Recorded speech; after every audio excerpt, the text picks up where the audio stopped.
ڕۆژانە دانیشتوانی نزیکەی 15 گوندی سنووری برادۆست بەم ڕێگایە هاتوچۆ دەکەن.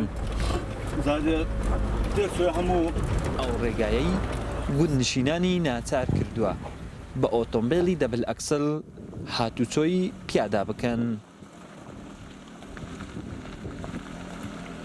جادانە تو بەخۆ تەسوێرکە بینە ینی سیارە دەبل نەبی دەرناچی زستانە ینی مەهاتە لەبی ئەگەر سیارەکە دەبل نەبیت بەخۆ نەهێن سیارن زنجیر نەبیت دەرناچی سیارە محلێکی هاتن هەندێک خێز و چاوت و ماوتیان پێوە نایچیان هەر کردووەتوان بەجێهێشت ئەوش ئاوێرێدا هەمی شۆڕان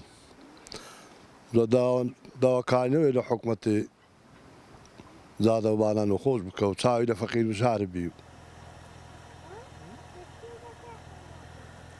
جگە لە گوند و ئاواییەکان ژمارەیەک بنکەی پاسەوانی سنوور و پێشمەرگەی کوردستانیش لەم ناوچەیە هەن.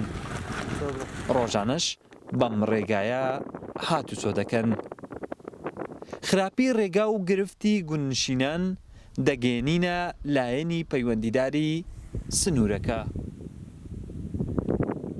بە شێوەیەکی گشتی ڕێگەکانی بەستنەوەی گوندەکان بە سنتەری ناحیە وەکو پێویست نین بەتابەت ڕێگەی گەلی شێخزادە ناروادۆڵی زەرزێ لەگەڵ گەلی لێتان بە سوپاسەوە ڕەزامەندرا بۆ پلانی ساڵی 2022 دەست دەکرێت بە چاکردنی ئەم پرۆژانە و لە ئێستا بەهۆی ئەو بارانێکەوە لەو چەند ڕۆژ ڕابردوو باریەوە لە ئێستاشدا بەردەوامە لەگەڵ ڕاوەستانی باران دەست دەکرێت بە خاوینکردنەوە ڕێگەی گەلی لێتان و هەروە گەلی شێخزادان. جگە لەم ڕێگایە تەواوی ڕێگا سەرەکیەکانی گوندەکانی سەرسنووریش بەم شێوازن.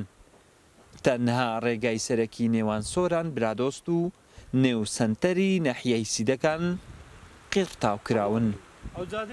وڵات حەسەن، کورسات نیوز، برادۆست.